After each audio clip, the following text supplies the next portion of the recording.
everyone. Thanks for joining Game Trade Media at Alliance Open House. I'm Gretchen, and I'm here with Nathan from Pandasaurus Games. Hi, everybody.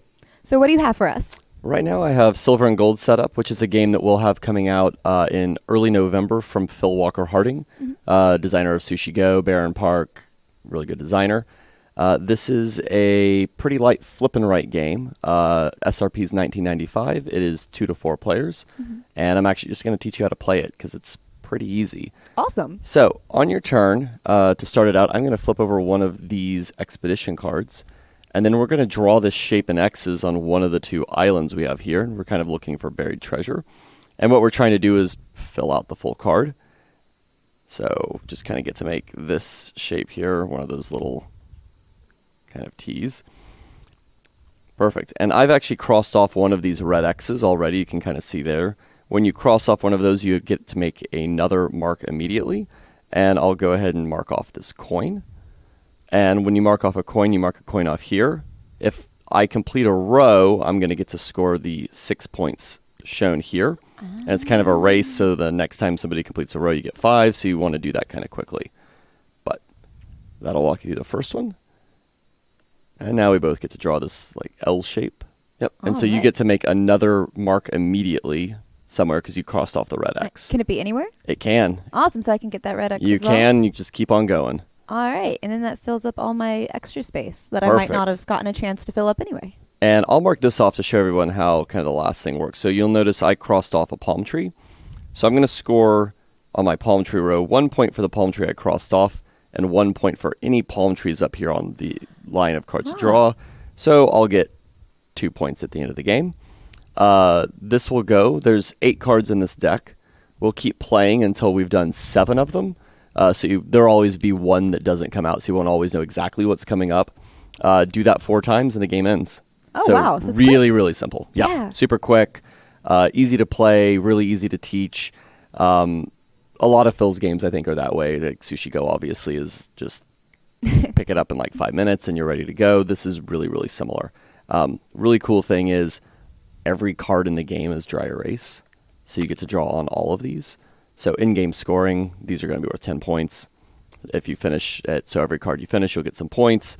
There are some cards, like you've got this one here. You'll notice it has a bonus on it. So any gray cards you fill out will be worth points. This one's same thing for orange. So if you get some of these orange cards, you might want to get that. So you get some bonus points at the end. Then you just get points for the coins you've marked off, points for your palm trees, and whoever has the highest points wins. Wow. Yeah, that's super easy. Yep. Cool. Like I said, yeah, this will be out November 7th. Don't hold me exactly to that. But right, that first Wednesday in November. Get a call on November 7th. Yes. Excuse me, this game, I want it now. But yeah, really excited for this one to get it out. It's one that we've been looking forward to. It's from the same German publisher as The Mind in the game and Illusion. So obviously they know what they're doing, and we've had a good track record working with them. Awesome. And I see you have something over there as well. I do. Wayfinders is from Thomas Déjeuner L'Esperance. I probably didn't say his name right. He's the designer of Decrypto. Okay. He's Quebecois. I think I said that right. So his name's all in French. He's a brilliant designer. In Wayfinders, what you're trying to do is you're a early aviator, and you're trying to sort of explore this island chain. And this will be set up in a 5x5 grid, so obviously more than this. And you can see they're all kind of out of time and place. So you sort of got desert islands and urban islands. There's tropical islands and Arctic islands. And you're going around trying to build outposts on them. And you can kind of see the outposts have costs. So if you want to build on an island, this urban island here, you would need gasoline, a propeller, and a headset. And you can see over here, all of the goods in the game have a silk screen on them. So you can see kind of what they are. So you have the color as well as the goods. So you can see the red corresponds with that. So you're running around, or flying around, I should say, trying to build onto these so you can get some in-game scoring. The way that you get goods is really interesting. It's a worker placement game here. Obviously, I only have one color of worker out, but when you place your workers, unlike every other worker placement game, the order you place your workers is irrelevant. It's the order they come off. So you can get these tense games. Like if I really want this red gasoline here and another player comes behind me, it turns into a little game of pressure luck where I have to worry, are you going to come in here and like take it out from under me, even though I'm the first one that went there? So there's kind of this, you can keep placing workers every turn until you placed all 5, but you run the real risk that somebody else has come in behind you and is trying to take the thing that you really want. So you have to sort of make that decision of getting 5 goods is optimal because then you can do more with them. But if you wait too long, you might get 5 goods you didn't want. So you kind of have to make that decision. Yep. So Wayfinders is October 30th release. That one I know is right because it's the day before Halloween. It's easy to remember. This is an Essen release for us, and we'll have it in stores the week after Essen. So we're trying to get some excitement buzz built up at Essen, and then you're able to actually go get the game at your local game shop the next week. 2 to 4 players, about a 45-minute game time, $40 SRP.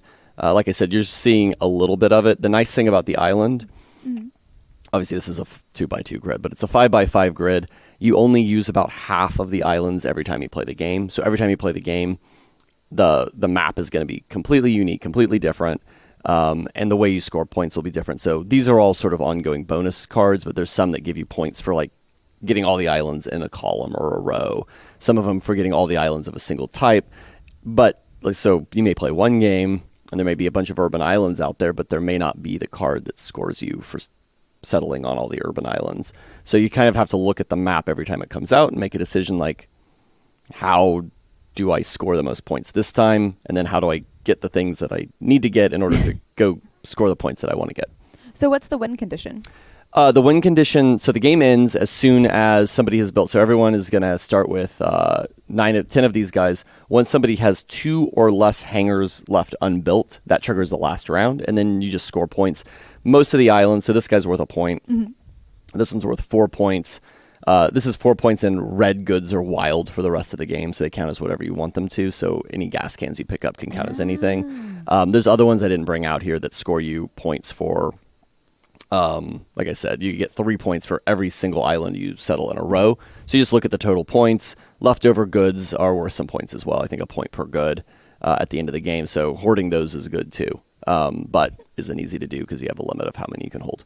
So is there any place that people can go to look up more information? Yeah, you can go to pandasaurusgames.com. We actually are going to have a how to play video up on our website. We've got tons of photos. The rule book's available now.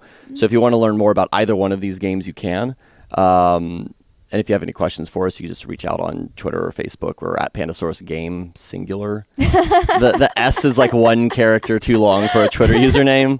It's a problem we didn't think about. But yeah, just tweet at us and we can answer any questions that you've got about this game or any of our other lineup. Awesome. Well, thank you so much for coming here. Thank you for showing us both of those awesome games. And we'll see you at your friendly local game store.